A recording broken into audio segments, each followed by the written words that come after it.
G'day folks, welcome back. Okay, so today's video is all about worm juice. We've been talking about worm juice on lots of videos over the years and recommending that people use worm juice as their organic fertiliser to go with their humus. So we're going to make some worm juice, or I'm going to show you how you set up your house so you can make some worm juice. And then we're going to show you how this works with the plants and what happens with it.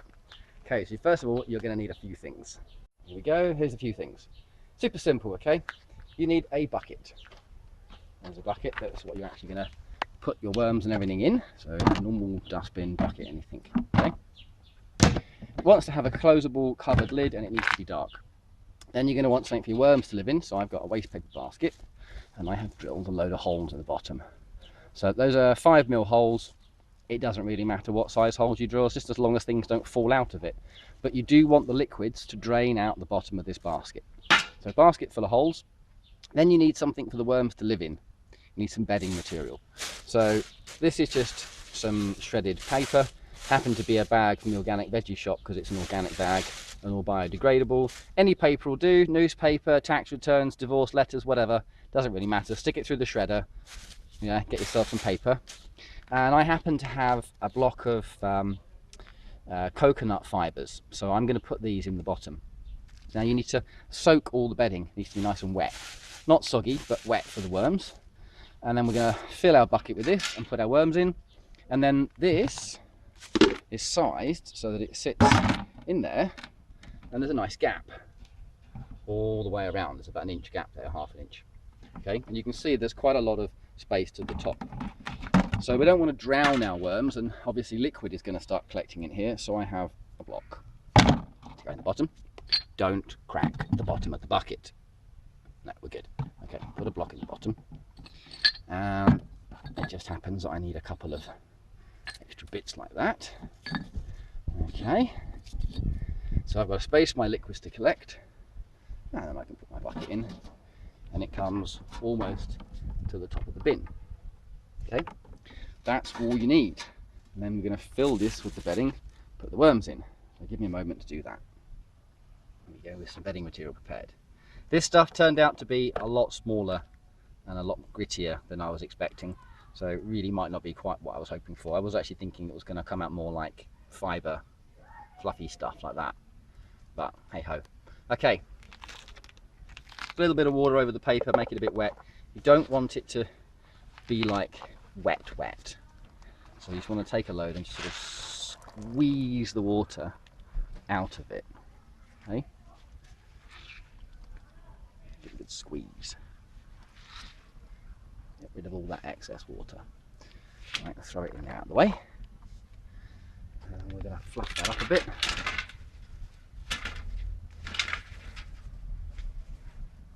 Right, that's really all you need. Not that, just a little depth. You see? 4 or 5 inches.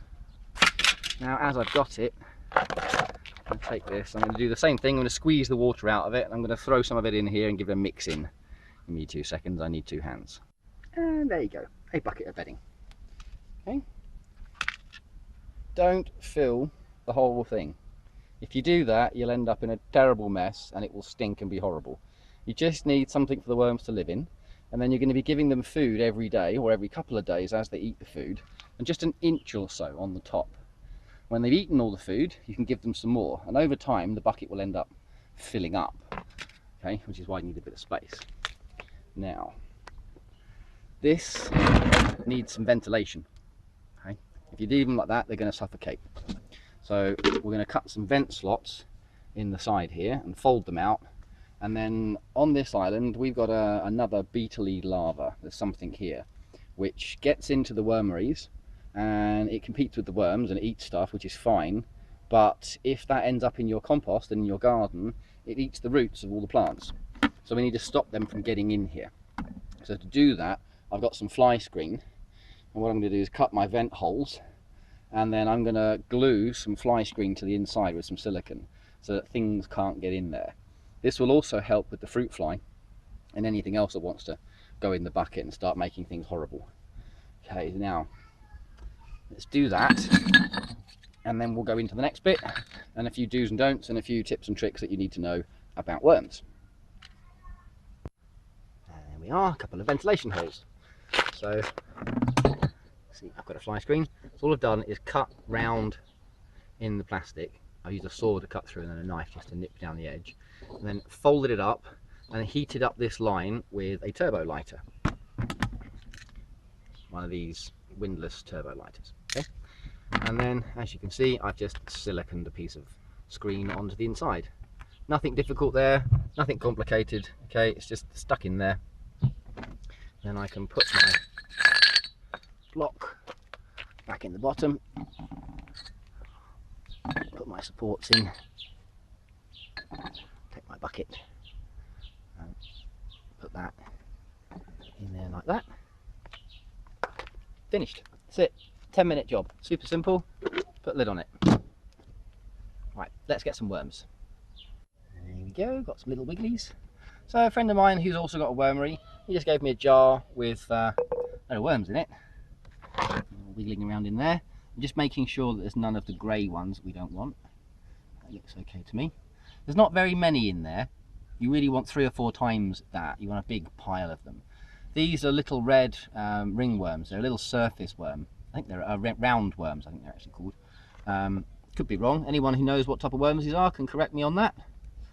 These live in the surface and they eat plant mass and produce all your worm juice for you. You get the bigger worms, the big earthworms that live deeper down. They'll end up in this sort of a system later on when we've got bigger things. But for now, we're just going to go with these little babies. And I think that there... No, that's okay. Okay, so I'm just going to pop these in here. Now, we're not going to bury them or anything like that. We're just going to set them in the middle. Like that. All the escapees. A couple more in there. Just pick them up on the back of the knife. There we go, without squishing them. Hello, little worms. There you go.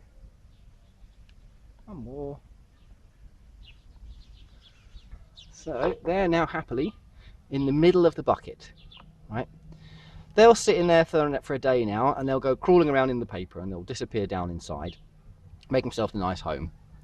Most of them would have already disappeared. Look, they're gone. Lovely. So we're going to give them 2 days, and put the bucket in the shade. I don't let them get too hot. Give them a day or two to settle in, and then we'll start feeding them. And they want to eat nice, small chopped green leafy vegetables and salad and tomatoes and stuff like that. The food scraps out of the kitchen.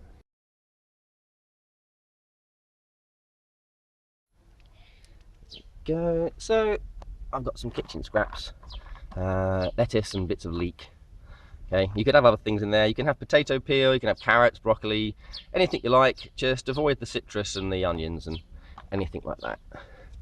Okay, so there's our worms. Can't see any worms, they're all down inside doing what they're supposed to be doing. So I'm just going to put a little bit of stuff on here.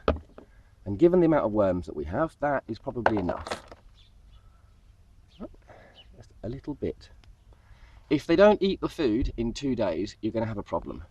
So as I don't have that many worms and it's a new bucket, I'm just going to give them a bit and we'll have a look at that later. So I'm going to give this a week or so now for the worms to eat the food, and we'll feed them a few times and they'll start to generate some worm juice or worm pee. Right? And then we're going to need to get to our juice. We're going to want to collect it. So you would take your bucket out. Now you'll always get some liquids forming in the bottom, especially in cooler northern climates where it doesn't dry out so quickly. That is pure worm juice. What you're really going to want to do is put a couple of bits of wood on your bucket and stand the basket on it. Do it in the evening or do it at night, and then pour 4 or 5 litres of water onto here, and it will wash all the nutrients and all the worm pee out of the mass and collect it in the bucket. So then if you leave it overnight, it'll air off and dry out again so they don't end up drowning and suffocating in there, and you will have a whole load of the world's most powerful fertiliser sat in the bottom of the bucket, ready to go in your garden or in your aquaponic system.